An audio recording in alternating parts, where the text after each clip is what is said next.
Welcome to the first ever episode of WoW Time Fun. Here on this channel we are going to be playing World of Warcraft, Hearthstone, maybe Heroes of the Storm, all things Blizzard related, but that's not all. We'll also be doing other Let's Plays and the occasional review or two of older games, newer games, games in between, mobile games, which this video we're starting out here with, upload number uno, is just going to be a little Hearthstone introduction 101 video between me and you. When it comes to our Hearthstone videos, some of them will be fun little decks, but then sometimes we will try to climb the old ranked here. It's a lot harder to climb ranks because I'm just not the greatest at this game. Trying to see. Yeah, Hunter deck is like my most wins, and that's when I first started playing. But we're gonna start out with a Druid deck I built, and I'll go ahead and show it to everyone. It's what I like to call a Beast Druid. Since the new expansion Argent tournament came out, they have installed some new Beast related cards to the Druid, so what we've done here is we went and, you know, there's Beast Hunter. We decided to try to make a semi-decent, workable Beast deck. I'm probably going to have to redo it. A lot of it doesn't work as well as I thought it would because, as you can see, there's a big curve of no late game holdout because a lot of it relies on buffing and choosing. But I'll go ahead and try and show you a rundown for right now. Of course, we have the innervates because double innervate, say a double innervate coin into a Druid of the Claw is just fantastic. But we run the Stone Tusk Boar, and we run that for one reason, because it has charge. It's a 1/1 with charge. Some people would say, why not the Dragonhawk? And the Wind Fury is good if you can get it to stay alive. A 1/1 is pretty easy to trade out with, but at least with the Boar, you're guaranteed to get a 1 ping, unless like a Hunter runs Explosive Trap. And the good thing about it is, if say you're sitting on a hand with, say, Innervate and a Mark of the Wild, you throw out you draw into the Boar, you throw it out, and then you play Innervate, and you've got Mark of the Wild. That's a 3/3 with taunt charge for 1 mana. I mean, that's pretty good value in a sense. But that, and like I said, it can trade with some of the early mechs, for instance, like it can trade with Voodoo Doctor, Infiltrator, Young Priestess. I mean, there's a good bit for it to trade with. Tournament. I don't think anybody runs this card. It is the exact opposite of the Goldshire Footman.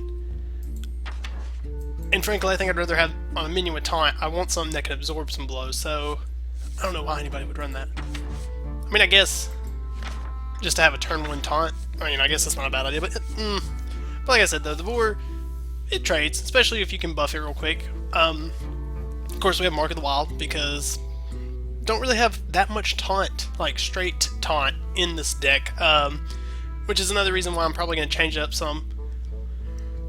We have the Power of the Wild. Most of the time, I'm going to end up using this for the 3/2 because the 1/1 buff's great, but most of the time it helps get an extra minion on the board.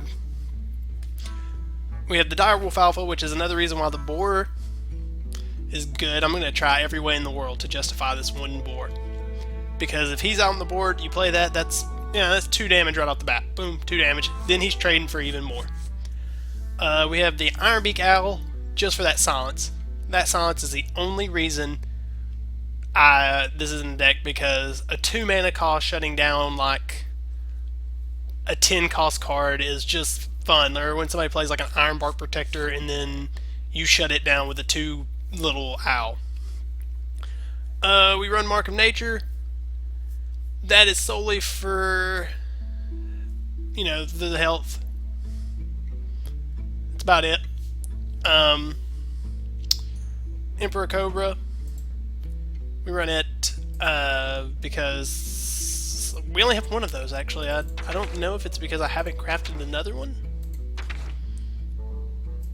Let me check here real quick, because that's, yep, I don't have another one. I probably need to craft one, but I'm not going to, because I don't have enough, oh well. But we run it because that's guaranteed to kill. If that stays alive, if there's something big on the board and you play that and it stays alive, that something big is going to die. And then you start buffing that thing, it gets outrageous when you have, you know, a 3-cost kill anything that plays. The Ironfair Grizzly, like I said, because taunt, there's not a lot of straight up taunt. We're relying a lot on the Mark of Wilds and the Mark of Nature. The Jungle Panther, we run it because a 4-2 for stealth. The stealth is about the only thing that makes me run this. Because the 3 costs 4-2, the health, it's not going to trade very well. I mean, of course it's going to kill, but it's not going to survive, whereas other 4 costs like, you know, like all the other 4 costs usually have, besides like the occultists and things like that, usually have a good health line, which makes them trade pretty decently. Like, especially the evil heckler and things like that. But the fact that this has stealth makes it really good when you're playing like a mage, because a mage is going to clear out a lot of this lower stuff, but this gives you a 4-2. It's going to trade out with any mana worms that they get out that gets buffed, you know, and you ain't got really worried about it as getting hit by like frost bolts and things like that as much. The Silverback Patriarch again is for the taunt. I mean, that's just a bullet, just a block shots. It's all he's here for. Swipe is our board clear. It's about all we really keep. Probably could afford to put in more, but I just don't know where I want to put the wiggle room. We have the Savage Combatant for the turn 2 for the 2 attack. I mean, a 5-4 for 4 is not bad. I mean, it's basically an evil heckler without taunt, you know. And then giving you the +2 attack. It's a buff because you can take out some lower minions while, you know, if you have your hero power, you're guaranteed 3 attack and you're on the turn right there. Then we got Windwalker. Now Windwalker, or Wildwalker, sorry, was not one I really honestly thought about putting in until one game. Well, it's actually served useful in more than one game where I've had Mark of the Wild on, say, this Ironfur Grizzly, and that becomes, you know, an Ironfur Grizzly with a, you know, 2-2, that's a 5-5, and then it becomes a 5-8. That's, I mean, that's pretty close to a Ancient Allure. I mean, it's not, I only have one. I could afford to take it out for, I don't know what I would take it out for. That's the thing. See, I have 2 of them. I've only put 1 in the deck. I don't know, I might look into that after we get done going over this and see what I could possibly replace for that. Because we're going to go ahead, let's keep it in there for right now, just in case I don't know. Then, of course, you know, we got the Druid of the Claw for amazing value. I mean, that's only way he's not good is if, yeah, honestly, I don't know. If he gets silenced, because then he's just a 4-4. But even then, a 4-4 is not that great, but I mean, he's going to hold his value. Then we have a Druid of the Fang, which, with this being a beast deck, this benefits off that because odds are I'm guaranteed to have a beast. And then we have an Out of the Wild.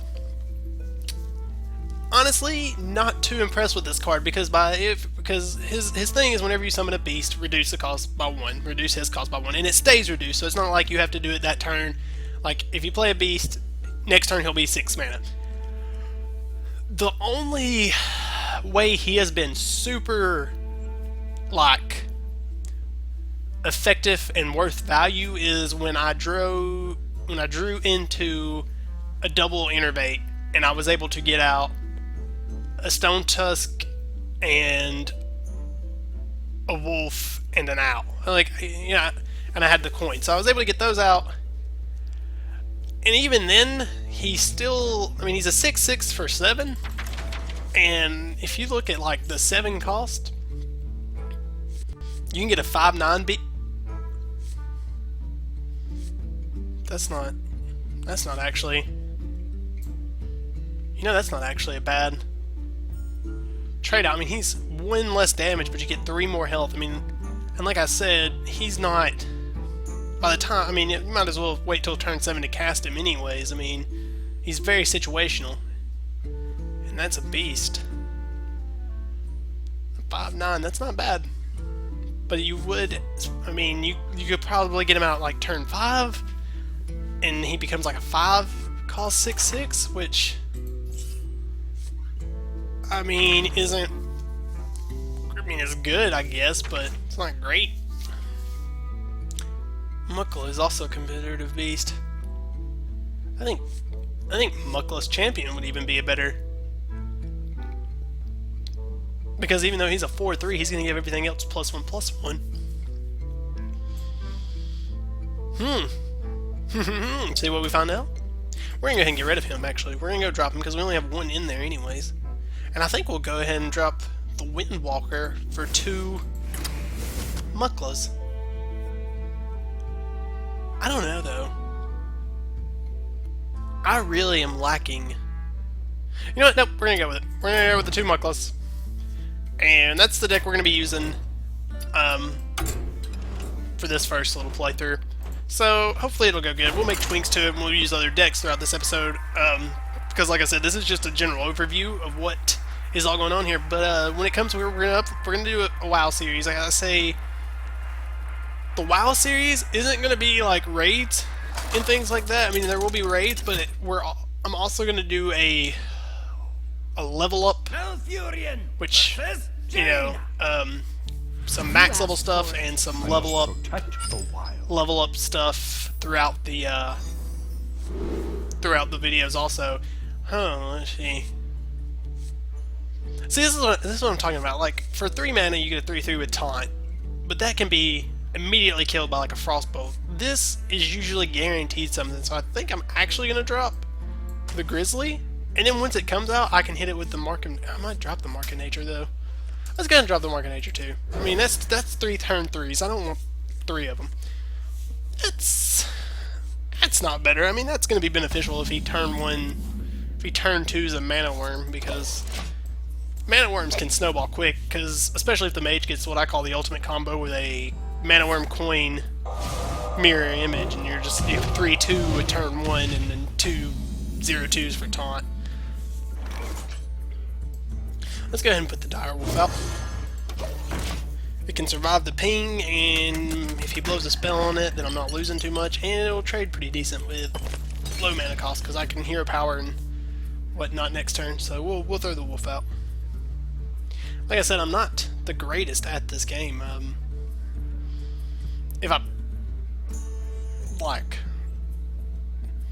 Okay, so he's using hero power. I have to be careful because he is holding the quarry, and you can't really flood the board against a... I don't think I want to throw this out. I want to buff him though. That's the thing. I could go ahead and throw out the... Let's throw out the Panther. Then that's a 5/2. So he's either going to want to aim at that 2/2, throw something at it, or... Because he can't be targeted by spells or silences. Can he be targeted? I wonder if, like... I don't think an Ironbark can target stealth minions. I have a hard time remembering what exactly targets stealth minions and whatnot. I know spells can, of course, and other minions, but I don't know about, like... I hope you like my invention. So he's getting him some card draw. He's probably gonna... Well, he can't ping, so... I don't really have anything to innervate into, so I think I'm gonna hero power. I could go ahead and... That would make that... That's an 8/4. That's 8 damage to the face, but he would be able to kill it. You know what? I mean, that's too good to pass. That's 7 damage to the face. My bad. That's too good to pass up. I may regret doing this, but that's a 7/4. I'll take that. I don't know if that was a smart call, because now it opens it for a spell. But if he frostbolts it, you know why he doesn't have anything. I'm gonna swipe that just to clear board, because that's gonna be... Oh! Do I swipe? Oh, I can do both, actually. Let's do both here. See what I mean? a 4-2 with stealth. I mean, and look how drastically that thing. I don't know if I did. I should have put that in the middle. Well, no, because he wouldn't have got the. Yeah, okay. Yep, I did that right. It would have been the same damage either way, actually. Well. Oh, he's dead next turn, anyways, actually. Oh.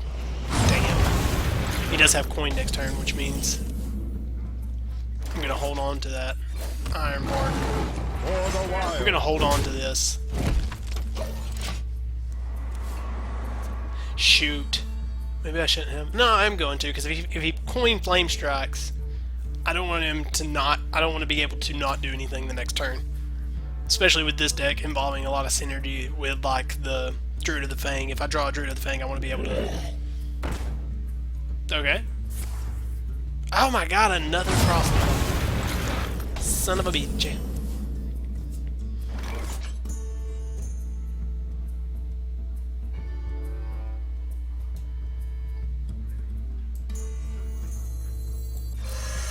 Let's make this Emperor Cobra Flame Strike immune. That's a 3-7 with taunt. So unless, even if he Flame Strikes right now, I'll still have a 3-3 with taunt. Which he will get. Oh, that ghoul will tear right through that though. I should have played the... Okay, so he can't Flame Strike. So he's dead this turn unless he can freeze the board again. Which I don't see that. Or plays another mirror image, which actually I don't think that would really help him. No? He would... No? Yeah, no. He would still die. So this might be game. This might be a good start. Yep, that's gonna be it. Well played. Let's go ahead and well play him, because he can't kill anything, actually. We're just gonna go ahead and... We're not gonna play that. We're just gonna go ahead. Alright. That was very, very good for the first episode. First game. Alright. We do have... I keep saying we, but it's only me, so... I do have, when I'm going to be uploading videos and things like that, and it's going to be probably every Monday I'll upload videos, and Wednesdays. Monday and Wednesdays are probably going to be uploaded. Mondays are probably going to be my Hearthstone videos, and Wednesdays are going to be other videos. While none of this is going to be... Hearthstone's going to be a series, and possibly there's a WoW series. Probably the Level Up is what it's going to be called. It's where we track lowly... What I'm going to give you a gist of that. It's going to be a lowly level 1 to level 100. We're going to do no BOA, so there's not going to be any bind on equip items, or bind to account items. The only thing we're going to use BOA related is the chauffeur, just because I hate walking. You know what? No, we're not even going to use the chauffeur. I'm going to walk it, and I'm going to do it, and along with it, I'm going to upload 2 episodes of it a day, because I'm going to do another one where the character is level 1, but it's going to have full BOA, and going to see the difference it really takes leveling a character with both. So I think it'll be pretty interesting. Probably going to do raids. Some like raids videos, of course, on mains and things like that. Probably a few gold guides for people who are tired of being broke on WoW and looking for some ways to make some extra gold. Things like that. So let's go ahead and play. Let's play this Paladin deck. The Paladin deck I'm going to give you the gist. What am I going to do? I can just show it to you real quick. My collection here. The Paladin deck is what I like to call the Silverhand Army. Alright, we have Blessing of Might, of course. Blessing of Wisdom, because this deck lacks card draw. And what this allows me to do is put it on an enemy minion, and of course, it keeps that enemy minion either A, from attacking, or valuing me, giving me value when it attacks. We have Hand of Protection, and that's going to protect minions on down the line that I'll show you. Humility, to change a minion's attack to 1. The Young Priestess, because those little 1/1s can become 1/2s, 1/3s if that stays alive. What you play it, you don't play it turn 1. best you'd want to do is play it turn 2 to maybe trade out with something, or turn 3, because if you keep a 1/1 on the board, you're at least going to get one thing of health, which turns your 1/1 into at least a 1/2. We're doing Holy Rat or Holy Light. That is not so much for me, but for when you get done buffing, because we are running Knife Juggler, and oh god, he goes so well with Muster for battle. The Master Swordsmith, because it goes great with that Priest of buffing health, and we got the 2 Muster for the 1/1 recruits. Still a champion to give it 3 attack and a Divine Shield, which I'm not sure if I'm going to keep that in there. I only have one of them, so I'm thinking I might end up taking that out. But giving it, like, if you toss a 1/1 out turn 2, then turn 3 you give it that, I mean, that's a 4/1 with a Divine Shield. So if they can't kill it, if they can only get rid of the Divine Shield and you pop a Blessing, that's a 6. I mean, you're getting some good value out of that little runt recruit. The Silver Hand Regent, we're running 2 of those, and the good thing about this deck, by the way, is it counters mages, I've realized, because mages can clear a board quick, but the way this one works is you can constantly keep people on the board with these Silver Hand Regents. You know, you toss one out, fill the board, Flame Strike, toss the other one out, right back to filling the board. The Warhorse Trainer, we do have 2 Blessing of Kings. Yes, while we have that. Consecration for the board cleared. A Defender of Argus, because this has 0 taunt. There is not a single taunt minion in this entire deck. So the only thing we are relying taunt-wise are these Defender of Arguses. And they can buff your 1/1s. Your 1/1s become 2/2. So what you can do is you can play Silver Hand Regent, you know, late game, Silver Hand Regent, if you make it that long, get your 2 1/1s, Defender of Argus in between those 2 1/1s, you're good. The Mucklas, because, again, that card is just, if you can keep it alive and you don't get it silenced, is amazing. I mean, giving all your other minions 1/1. So, if you have this and that on the board, that's just ridiculous. And then, of course, the Quartermaster. So, like I said, this deck can go one of 2 ways. It can flood the board and win, or it can burn out drastically just off the fact that if you're going up against something like a Face Hunter, who you know, or a Warlock that's running the low mana cost cards that are running those low mana cards and can flood the board and afford to do it, you're not going to keep that steam because they're going to ping your 1/1s all day. However, against a Face Hunter, the 1/1s do tend to trade out very well with 2/1 Leper Gnomes, 1/1 Boars, you know, all kinds of goodies. So, you know, there's that. So, oh man, we will do Arena. Just throwing this out there.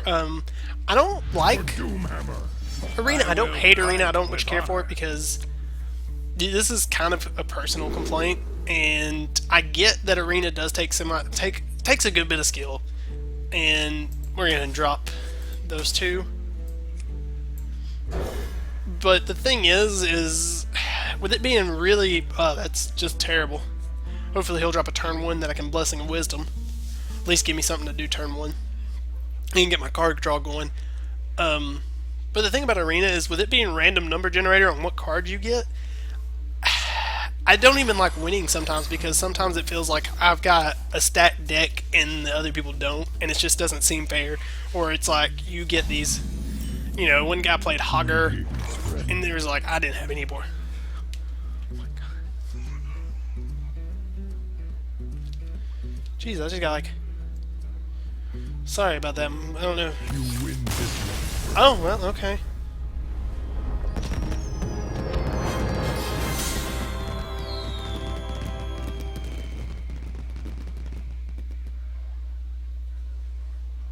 Well, that just happened. That's what happens right there. You don't even... That's how scary the deck is. People see Paladin, they see me, and they're like, I know what he's doing. He's got those... No. Let's try one more. See if we can actually get a game. I knew that would happen. It happens all the time. Watch, it'll happen this game too. It's just that deck is just too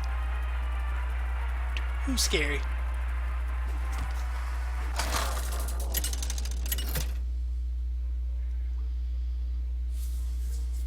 Luther versus Rexar. Okay, see, here's what I was talking about a hunter. So hopefully this is not a face hunter. I will I'm fight gonna with drop honor. these two. Blessing the Kings, I don't like an open hand, and 2 muster for battles is kinda... That's not any better. That doesn't give me any... And I hate going first, son of a bitch. And there's that Blessing King. I hate when it does that. It's like it knows. It's like it knows what gets under your skin. Hopefully this isn't a face hunter. It's playing tracking. I don't know if I like tracking, because I've gotten tracking before and got 3 really good cards that I didn't want to discard any of them, and you're just like, I know I have to discard one. A Blessing of Wisdom. So let's go ahead and get a 1-1 out. Maybe he'll hero power. I've only cast this card on 1 friendly minion at 1 time, and I've never done it ever since, and I probably never will. Just because if you cast this on a friendly minion, that automatically makes it a target. They're like, I don't want this guy getting card draw, but if you cast it... What could that be? Is that an explosive trap? I hope that that is an explosive trap. Explosive trap. Because if that's an explosive trap, he just... But I don't think it would be. I hope it's not a bear trap. That's a new trap. I think it was new with the Argent Crusade tournament that they added, was the bear trap, which I don't see actually played too much. I actually run it in my hunter deck, but I actually don't see it played a lot. Which I guess it's not that great, but it does kind of stop you from taking too much damage, because the moment one of their... Because a lot of people run their weaker minions at traps, because in case it's a frost trap, they don't want to run their big, like, 4/4 at it. I want to know what that is. The battle. What was it? Look at that. I was just talking about it, so I don't know. We'll go ahead and muster for battle. Reporting for duty. I don't know if that was a good call there, actually. I could have just passed turn, but he buffs it, though. Oh. Oh, this is why me not like hunters. That's why I don't like hunters at all. I could Blessing of Kings and trade with a 3/3, but consecrate. No, you know what? We got the other one. Let's just trade. Job's done. What was that? Oh yeah, because that's right. That's 4, so it's a 5/5. So we have a 5/2, and he used his power shot. Odds are he's gonna have another arcane shot. Yep. Hunter's port clear and mage port clear are the worst, and it's a leper gnome. It's a goddamn leper gnome. Every time I see a hunter running one of those, I just know. Wait, my God, why am I doing that? I could make him kill it himself. Actually, let's make him kill it. Let's make him kill his leper gnome, because odds are he's not gonna want to run. Well. No, actually, it's better value to just run it at face, but I'm hoping maybe he'll try to run it at that 1/1. But either way, I'm going to get the card, and either way, it's... No, that would be dumb on his part. The good thing about face hunters is a lot of them are low health, so you can just consecrate if they start flooding that board. Taunt decks also do pretty good against them, but like I said, this ain't a taunt deck. Don't even have a taunt. Defender of Argus himself isn't even a taunt, he just gives other minions taunt, so if you don't have anything on the board and you have to play him, he is useless.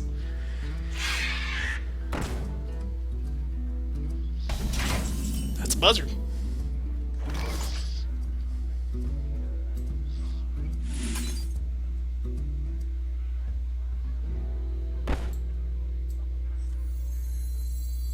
Mount up.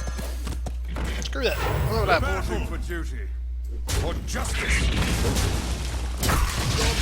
I don't care that I took 4 damage to the face. It's worth it. Did I take out the Holy Lots? No, the Holy Lots are still in there. I didn't even change anything in this deck, actually. So, I do have board control. That's a plus. That's a plus. I swear to God, if he gives us buffer. Oh, Dios míos. It's like every time I play something with 4 health, the hunter always gets huffer. But that's okay because it does trade out with the Warhorse trainer, and he's gonna run it face. Oh, he is a face hunter. That makes me sad, and it makes me angry because oh, multi-shot. That's fine though. He coined into multi-shot just to not kill one of my minions. So what we're gonna do? I've got 7 mana actually.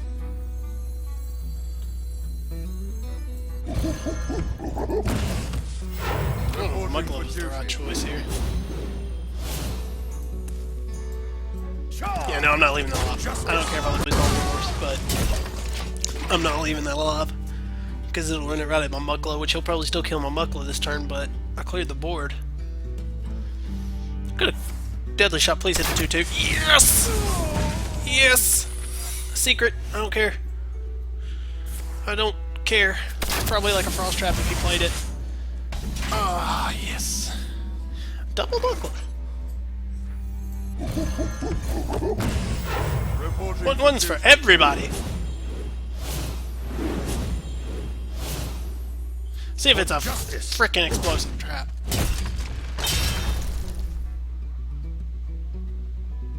I'm gonna end turn. I know it's a frost trap, and here's what I'm gonna do. Because next turn I don't have enough to do it. Multi-shot. Good. Doesn't kill anything. Okay, it's an explosive trap. That's the only reason why he would have multi-shot there.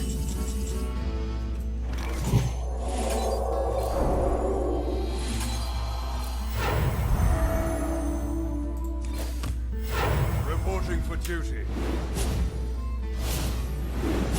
The double muckler. And then we're just gonna run this right at it. What'd I tell you? I knew it. But, there's a 13-6 for you, sir.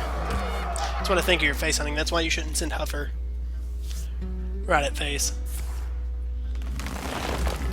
I ain't even scared, even if he gets a King Crush right now. That's a track and he's desperate. He's dead next turn.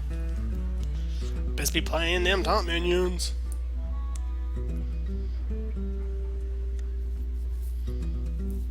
I'm just gonna go ahead and... this may be preemptive, but... Well played. Ring the gong of victory. Well fought. And that's how you finish off a Foundry Center. Double Muckless. God. That's what I'm talking about. Alright, we're gonna go ahead and wrap up this episode. Like I said, every Monday, Wednesday, starting today, starting this week, right now. Well, I won't say today because if you're watching this later, you know, but starting 10/26/2015, Mondays and Wednesdays, uploads. Probably gonna upload probably about 2 episodes a day. 2 episodes Monday, 2 episodes Wednesday, to try to keep a good flow of videos. That way there's not this big long gap of nothingness. So yeah, thanks for tuning in, and we'll see you next time.